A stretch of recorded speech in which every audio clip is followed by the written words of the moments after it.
채널 24K 하성영의 단도직입니다. 여러분들하고 좀 몇 가지 재미난 언어의 유희를 좀 해봐야 하겠습니다. 제가 지금부터 드리는 말씀 여러분들은 어떻게 해석하시는지 한번 좀 각자 생각들을 다듬어 주시기 바랍니다.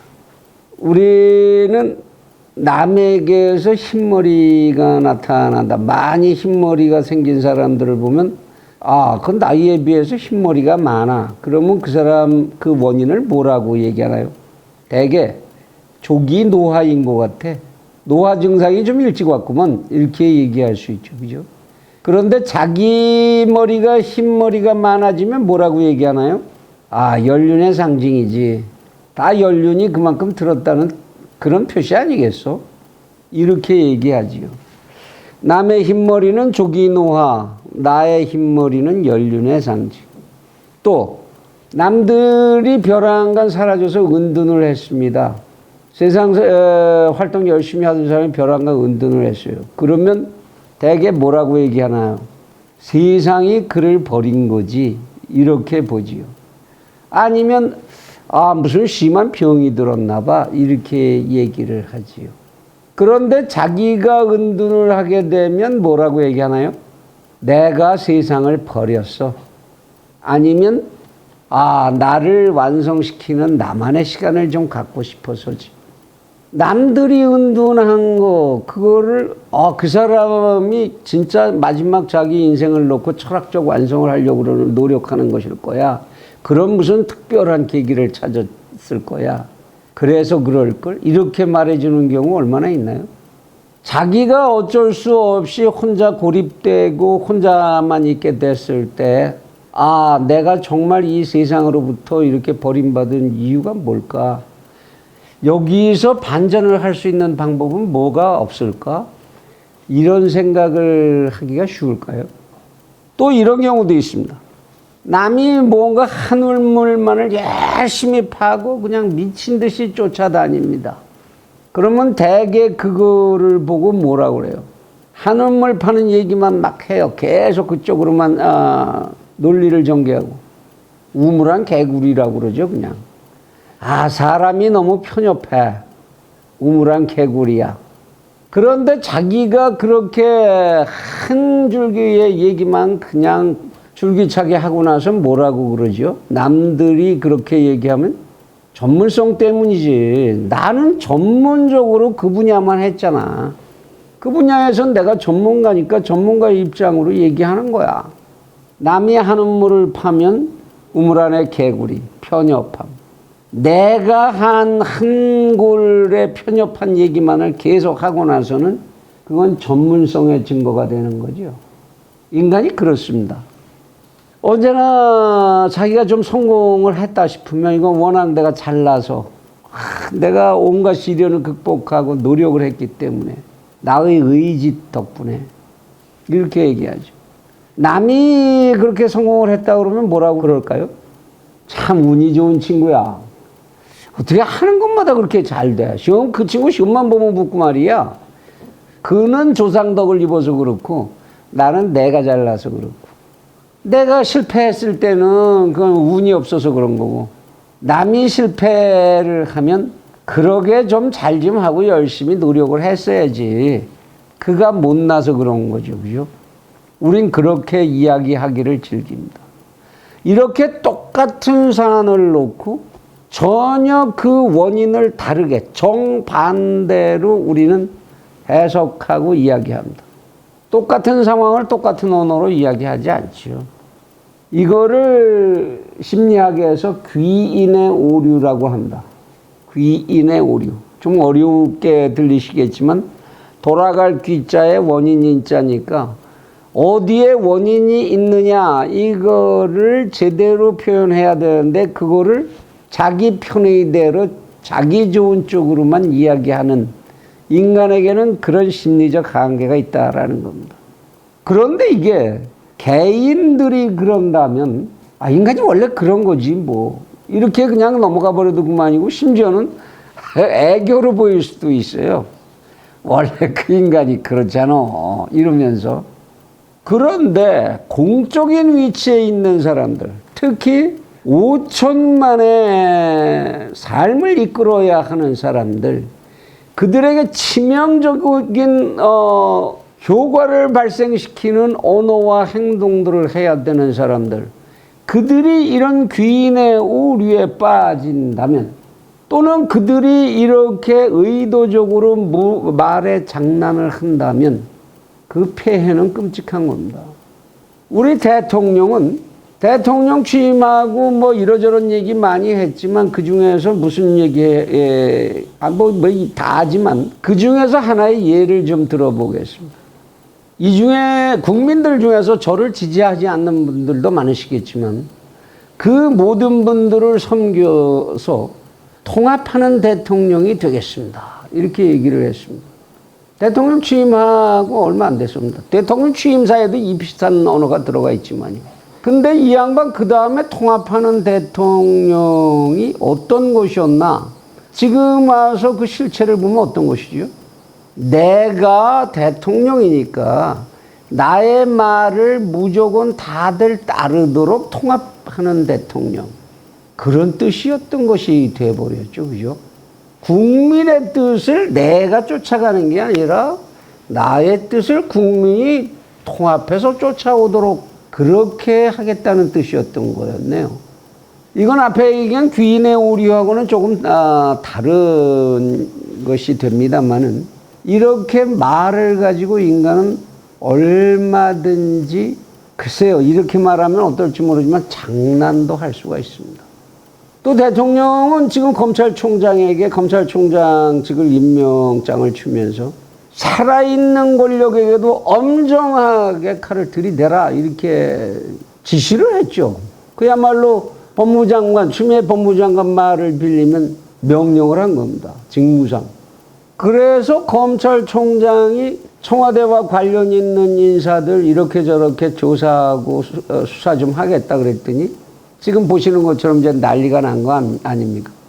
법무부 장관을 갖다가 참 엄정하게 이를 데 없는 어마어마한 칼을 휘두르는 장관을 앉혀서 오늘의 사태를 만들고 있습니다. 결국 무슨 얘기입니까? 거기서 살아있는 권력은 그 살아있는 권력이라는 것의 정의는 내가 내리는 거야, 이 사람아. 검찰총장 네가 내리라, 그 정의까지 네가 내리라고 그러진 않았잖아. 살아있는 권력에 엄정하라고 그랬지 그 정의를 네가 내리라고 그런 건 아니잖아. 조국이하고 윤미향이하고 뭐 유재수면 이런 애들 거기다 다 집어넣으면 안 되지. 이게 살아있는 권력입니까? 죽은 권력입니까? 라고 물어봤어야지 나한테 이 얘기죠. 뿐만 아니라 대한민국 권력은 통체적으로 나에게 집중돼 있어. 당신이 행사해야 되는 권력은 그것 중에 일부를 분권적으로 내가 수여한 거야. 따라서 권력의 정의는 나에게 물어봤어야지. 이 얘기가 되는 거죠, 지금. 그렇죠? 인간의 언어, 오늘 귀인의 오류를 비롯해서 인간의 언어의 이 장난, 여기까지를 좀 훑어봅니다. 기회의 평등, 과정의 공정, 결과의 정의로움, 대통령 취임사에서 밝혀진 이 얘기는 지금 와서 보니까 그 적용을 받는 국민은 국민다운 국민이어야 하는 거죠. 대통령이 보시기에 국민다운 국민, 그들을 향해서 기회는 평등하고 과정은 공정하며 결과는 정의로울 것이다 라는 약속을 한 거죠. 예를 들어서 부동산 가지고 있는 국민이 아닌 거예요. 그래서 그 선언은 그들에게는 해당이 없는 거란 얘기입니다. 그런가요? 근로자에게 주 52시간 근로시간 보장 못하고 그리고 최저임금 보장 못하겠다고 뭐 이러고 나서는 사람 그 고통스럽다. 그 사람들 국민이 아니에요. 왜 대통령의 옳은 이야기를 따르지 않습니까? 왜 통합되지 않으려고 하지요? 그러면 그들에게 평등한 기회와 공정한 과정, 정의로운 결과가 보장되어야 할 이유가 없다는 얘기 아닙니까? 법무부 장관이 거기서 배워서 그런지 법치 타령을 했습니다. 신임 검사장들 인사이동에 신임 때도 그랬고 이번에 이제 간부들 인사이동하고 나서 그들을 대상으로 훈시를 하시는데 어떤 신문의 칼럼니스트가 한마디로 졌다 그러더라고요. 졌다. 그들을 상대로 공정한 법치를 웅변하셨지요. 야, 참 저도 졌습니다.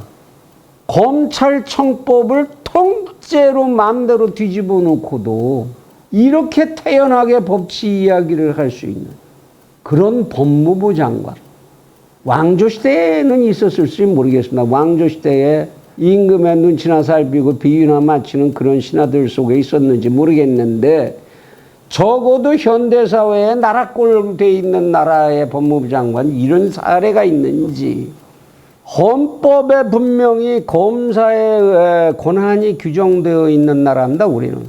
수사, 기소 이 모든 행위는 검사만 하는 거예요. 그걸 경찰에다가 맘대로 자기들 맘대로 넘겨주는 것도 웃기는데 검사도 아닌 법무부 장관이 지 멋대로 수사를 방해하고 수사에 참여하고 휘두르고 그러고 법치를 이야기할 수 있는 이건 언어의 장난의 범위를 넘어섭니다. 귀인의 오류 따위 심리학적인 범위를 넘어서고 현재 법무부 장관이 하는 얘기를 논리적으로 그나마 받아들이려면 어떻게 해야 됩니까?